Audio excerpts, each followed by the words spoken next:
nga ay tambag si Ellen White kay naay mga pastor musubra sa kinaiya sa pagka-apologist. So badlungon na ni Ellen White nga dili maayo ang militant spirit, dili maayo kay nga naman nahimo nga ang pagka-debater wala na sa sakto. Wala ni anak ni Brother Laig nga mo ani ni Brother Laig mensahe na rin. Okay, now niya tungod kay apologist tayo sa social media, kapanggawas na ni si Pastor Bacalares gisabak ni Ellen J. White o gibunalan. Kanina iyon siya undang nagpamakak ha? Ang naglabay ani Catholic Faith Defender. Sunod, pastor sa Sabadistan namatay human kang gipaak sa bitin nga iyang gigunitan. Ang naon sa ubos si Pastor Bacalares. Sunod, pagsisunungaling ni Pastor Bacalares. Sunod, mauni pagsinigya po kini kuya ni kay nga si Pastor Bacalares nag-apply og mga checks. Oh. Ere, kung kamo po noon, mabutag sa social media, maglibot-libos, tibuok na Pilipinas, tibuok kalibutan, ganahan mo. Ha? Pero tanawa ang original. O, walang original. Klaro tayo. Gibutol ang ulo, gilis ang ulo, kang Pastor Bacalares. Kani, si Pastor Bacalares, nagsuot og sinina, minig Jesuit si Pastor Bacalares, so nagtuo ko option ang nagpadala ni. Yung giablayan sa yawa, nga nag-uniform ko sa pagka, pari niya na ako'y prosebiho. Kini, si Pastor Bacalares gipunggutan ng ulo. Delikado ni kay murag na yung mensahe ba? Kini, si Bacalares kay nadato ra gyud sa 10% sa mga SDA nakapalit og kaptangan tungod sa chismos haya-haya gyud nimo pastor. Yun lang ko kamo igsoon, ako lay presidente sa tibuok kasaysayan sa 70 Adventist nga walay service. Kanon saan nagka-service si Pastor Bacalares sa diyang gikuha siya nga Adventist mission kay kung wa ko'y service dili sa ko kaabot ni nga area. Amen. Usugin lang ko kamo, ang ibayad anak pangitaon pa. Kaya namutala sa ako ganyan na pila ba ni ma-afford naman? Kaya ang down biya na mo ni 18,000 pero di na lang kung magsawa pila sa damo monthly. Pero Ginoo rin na ibaluan ang mga pinangga. Kini? Kailan mo na? Kanang isa? Ha? Si Dr. Talenteno. Kanas Dr. Talenteno, paano siya? Siya ang nakapuri ni Dr. Almosera sa Ellen J. White State. Karon gikuha na siya sa division. Baktin so, pastor. nagkuyog yun mingo ha? Dili baboy baktin. Tanduay yun, no? Tanduay. Narwa ko ng milinga, tanawa, ana-ani, ini, dunay. Sani, demonyo o ang yawa. Tanduay. So, wala na yung pinoon. Wala na kay malikayan, ikson, pwede ka butang-butangan, pwede ka dauton, ambot. Pero, sige naman, naana naman taras, panahon sa kapa. Mga ito po sa ilo sa inyo ha, kung nako'y nasakit ka niya ito. Gitagaan ako, sugo, gikan sa union. Gipatawag ko ni Pastor Palomares that time, Pastor, ikaw ra ang tagaan ng mag-authority musulti against sa kapa, sa social media o sa Hope Channel. Pag sulti na ko, daghang kay kong kontra. Wala yung tong pastor dito sa amo Pastor Bacalares, di na kabalik sa opisina, bisang direktor, di na kabalik. Alagang nasuko ni Pastor Bacalares. Hantod karon na po ang gihapon. Mga hinungaw sa kapa. Pero alita sa word na justification. Ang justification mo na hinungdan nga nung giluwas ka. Kung gusto na ko ipasabot sa inyo ha, kay kinira ba nga pagtulunan nga kawala sa espiritu. Kaya ang uban, kinahanglan mo buhat ka aron maluwas. Wala i-question anang buhat igsuon. Kaya kanang buhat, uyon na sa kakugi. Pero buhat gani, ngariin, gusto kita nga atong ipanghinambong nga Ginoo. Ang kauluwasan na dapat 50% imo, 50% sa tsakuan. Ang uban nga Ginoo, 50%, 60% sa imong righteousness, 40% lang ako. Mao ni tabo, kadaghan na kay mag theology nga dili pwede maluwas kung mukaon ka o punod. Magkawas ka rin ang theology. Dili ka pwede maluwas kung maligo ka panahon sa Sabado. Magluto ka panahon sa Sabado. Ang pagluto o pagdili pagluto o dili pagligo, dili na siya na, maayo na siya. Pero kung gamito na gani nimo nga ipandukdok sa ulo sa mga kaigsuonan nga di ka maluwas, kung maligo ka, di makaluwas mo, luto ka, lahi na sa na istorya. Okay? Now, arita sa word na justification. Ang ubang nga theology, labi na sa Catholic, dili sila mukuha igsoon. Kaya ang word nga justification, gikan sa Latin nga pinulungan nga justificare. Gigamit na sa Roman judicial system. Ang word nga justificare gikan sa word nga justus or justus, meaning justice and righteousness. O ang word ficare gikan sa verb infinitive facare, means to make. So therefore, to make, unsa ni siya? Gitawag na itong justice or righteousness. So ang mga Latin fathers wherein gikan ang theology sa Catholic. So the Latin fathers understood the doctrine of justification is what happened when God, through the sacraments of the church, make unrighteous people righteous. Unsay sacraments of the church?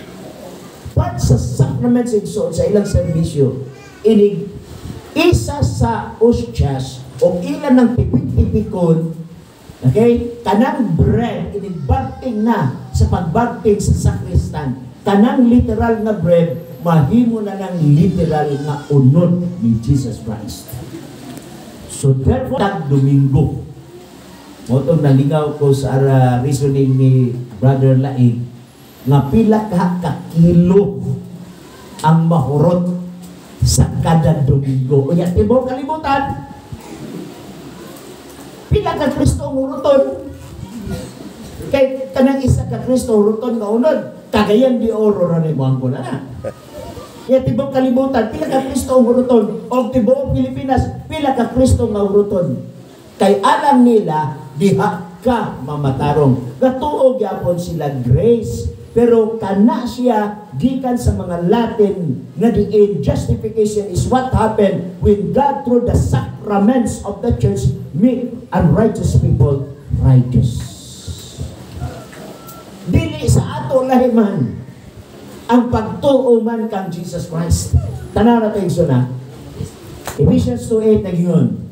For by grace are ye saved through faith. Tungod sa grasya, kamo naluwas inaagis pagtuo o dili sa inyong binuhatan, gasa kini sa Dios. Tungod sa grasya mo, itong ganahan ko atong kanta ganina, timing yun. Saved by grace. Sinners saved by grace. Si Pastor Bacalares, sinners or sinner saved by grace. Kamo, sinners mo saved by grace. Amen. Ha? Dili sa imong kagalingon, meaning to say, dili pag birigod. Ginoo siya ro dili ko mamatarong ani bisag 10% na lang kinagatabay ko 10% ikapulo. So 10% kapag kamatarong na. Gaamon ko sa fellowship association. So another 10% na pagkamatarong. So 20% na. O yan nga kung pagkabuutan 10%. So 30% na. Ginoo, bisag ang 70% imo na lang. Ako ang 30%. Ay mao nang konsepto sa mga naas dako nga simbahan kani ato. Magluhod gikan sa pertahan, paingon diri, makasamad-samad ang tuhod kayawa tra nga mamatarong. Ang uban magpalangsang sa krus, yawa tra nga mamatarong. Ang uban sa Seventh-day Adventist nga context, ayaw kaon sa unod. Why problema na kay mensahe na sa Seventh-day Adventist? Ang maayong panglawas. Pero bingon na gani ka, dili ka maluwas kung mukaon kag unod, ga-claim na ka of righteousness by self sa imong kagalingon. For by grace ye are saved through faith, and that not of yourself, It is the gift of God. So, ang grasya, gift of God. Kanang panahon sa Christmas gift, imo ba nang gihaguan? Wala. Imo ba nang gitrabahuan ang Christmas gift? Wala. Kay kung kanang gift, imo nang trabahuan, dili na na gift, bayad na siya. So, ang kaluwasan kung imo ganin trabahuan, dili na siya gift, bayad na siya. So, kinahanglan ato ning masabtan. Kay naani ang akong gisgon sa justification. Kanang pagbantay sa puno kasugo, dito na mabutang sa sanctification, dili sa justification. Okay? Sa bautismo igsuon, that is justification. Dili na trabaho sa layman. Nganong na Adventista, gigamit lang ang layman aron maabri ang iyang salabutan sa kamatuoran sa Biblia. Okay? So, ang baptism is justification. Katong kawatan sa cross, though wato siya mabautismuhan, kay gilamsang man sila sa cross, but nakadawat sila sa justification. Bisag wat siya mabautismuhi, awabay busta diyo, 28 katima. Pero sa diyang nabautismuhan ka, naangkon ni mong justification, danon siya sunod sa simbahan, aron magkinabuhi siya nga balaan, and that is second step, and that is sanctification. Ayaw isagol ang sanctification ngadto sa justification, because ang justification walay imo anak, walay ato anak, iya na ni Jesus Christ. Kaya walay matarong nini nga kalibutan, wala bisag isa. O si Pablo nagingon sa Roma 3, ang tanan nakasala o nakabsan sa imaya, o ang tanan bakakon. Dahil ang upan ko na makasala ta sa napulo kasugo ra, kana ray imong nahibawan. Na ay sala, na dili sala sa napulo kasugo. O kana nga sala mga pinangga, kanang giingon, ang tanan nga wala nimo tuhui, kini sala. That is Romans chapter 14. Ha? So imo makita, nga diin, mismo kanang sulayan ka o niya, wa kay pagtuo, sala na. Kanang mag-ampo ka sa imong sala, imong kiampo karon, Ginoo, pasaylo ako sa akong sala, nga mauni ABCD. Isolve ni mo Lunes. Pagka-Martes, imo na sang giotro. Pagka-Merkulis, imo na sang giotro. Sunod semana, imo na sang giotro. Pagka-sunod bulan, imo na sang giotro. Wala na kay pagtuoan na. Kaya ganang gingon sa Biblia, kung unsa imo pangayon, tuhuin nga imong dadawat. Pero kay kahit ka, kang imong una-una, imong yung trabahoan. Sunod na yun, for we are His workmanship, created in Christ Jesus unto good works. Kita gihimo aron magbuhat og maayong ginuhatan. Versikulo 10 na sa Efeso 2. So that is sanctification. So sa diyan nakadawat ka sa grasya, pinagi sa imong pagtuo, bubuhat ka og mga maayong buhat. Og asa ibasi ang maayong buhat sa pagsupak sa kasuguan o sa pagtuman sa kasuguan. Pagtuman na, that is sanctification. Pero kanang sa sanctification, wala ka naghimo ana tungod kay nahadlok ka nga dili ka maluwas. Wala ka maghimo diya kay nganuman gusto ka mo earn og merit. Naghimo ka na kay naghigugma ka kang Jesus Christ. One in John 14:15, if you love me, keep my commandments. Bantay tagsugo kay nahigugma ta kang Jesus Christ. O na nga di nimo mapugnan ang tao nga moingon, pastor, magpabautismo ko kay may higugma na siya kang Jesus Christ. Okay? Now, tanaw na to ang gingon ni Ellen White, Science, May 19, 1898. The grace of Christ is freely to justify the sinner without merit or claim on his part. Unsa? Sa grasya ni Kristo, nga freely gi-justify ka, gimatarong ka, nga walay merit o walay claim sa imo nga party. Justification is a full, complete, pardon of sin. Complete pardon of sin. The moment gitawat nimo si Kristo, complete pardon of sin na siya. The righteousness of Christ is imputed to Him. So kanang sa justification, that is gitawag na itong righteousness, imputed. Meaning to say, gikan sa gawas, gisulod diri. Kahom sa gawas, gisulod diri. Kahom ni Jesus Christ, gisulod diri. Mao nang nausab ka. Mao nang makatilingala. Nganong nahimo. Isusugin lang ko mo. Hantod karon. Dili nako ma-imagine ang grasya nga gihatag sa Ginoo sa ato. Kung imong kuhaon ang history ni Pastor Bacalaris, ngalan ra ang balaan.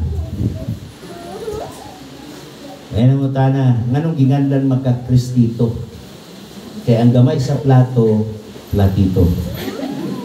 Ang gamay sa Kristo, Kristito. Unang balaan ang ngalan.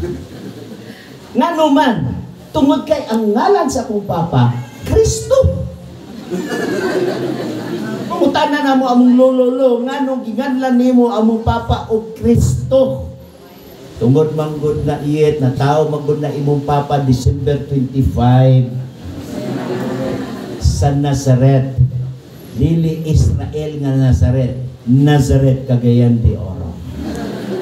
Una nga ngalan ra gyud ang balaan igsoon. Apan ang grasya sa Ginoo ito, kisugin lang ko mo, pag-enroll na ko sa Mountain View College.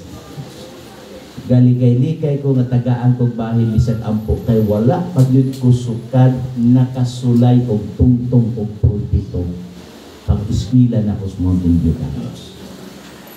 Dili ko kabalo sa lista. Kaya nag-eskwela kong Xavier University sa Cagayan, memorize man namo. Abi na Maria na pulo ka ng grasya, Panginoon Diyos sumasayo, bukod ka ng pinagpala sa babaeng lahat, at pinagpala kaming anak na si Jesus. Nyaki kada Miyerkules, kumpisal ba ni Miss Pare? So, kumpisal Miss Pare. Kanya, dipindi man sa imong sala, tagaan ka prescription sa pare, mo ni imong buhaton, balik ka sa imong likuranan, mag-ampo kag napulo ka, Our Father. Napulo ka, Our Mary. So dito, Apo, Our Father, balik-balik ka na pulo.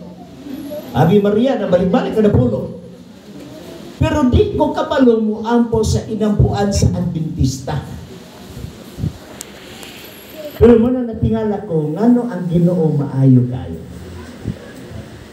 Pero kato akong lolo Adventista daan, pero ang akong papa dili Adventista. Pilipinista siya. Pero sa katapos iyang kinabuhi, naghatag siya sa iyan sa Ginoo. Katapusan budlo siya kinabuhi. Ginoo na rin mahibaluan ng mga pinaka. Hindi lang ko kamo, tanan, isang sa inyong eksperyensya. Na kauban ako nga pastor, may eksperyensya siya nga ako ato na Batang Mindanao. Mauni ang akong mga kaso. Nanasay na Adventista, ibautismo na mo. Grabe sa kay ka-kriminal, daghan kay namatay.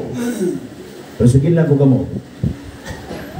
Tanan nga nag-experience siya din sa pulpito, gun sa may iyang record. O sa ray conclusion, God is love. Tinoa din eh. Sa pagkun sa experience. Ako nagtuon naman may experience. Ay mo paguna-huna nga wala mo'y bad. Wala pa yung ipakatao ni kalibutan nga walay bad. Wala siya kabalo nga kanang iyang pagpangliba, bad na siya. Kaya iyang una-una, very good siya. Diba? Ana lang siya kasimple mga igsoon. Naay uban igsoon kung sa gubat pa naigo sa agtang, klaro kong sama. Pero nasa uban, naigo sa lawas, isinanaan na gwapo na sinina. Ang Ginoo ang yawa at ginahibang. Kaya nahibaw animo ang tinuod nga Kristohanon kung mabiya na siya sa iyang pagaling lugar, kung unsa ang iyang taras dito sa laing lugar. So, grace, tanan, pinasaylo, imo pa ni sa Roma Kapitulo 8, 1-2, there is therefore now no condemnation to those who are in Christ. Dili na kamot tinunglo kung naano mo kang Jesus Christ. Kaya nga naman, si Kristo na ang nagbayad sa inyong mga sala.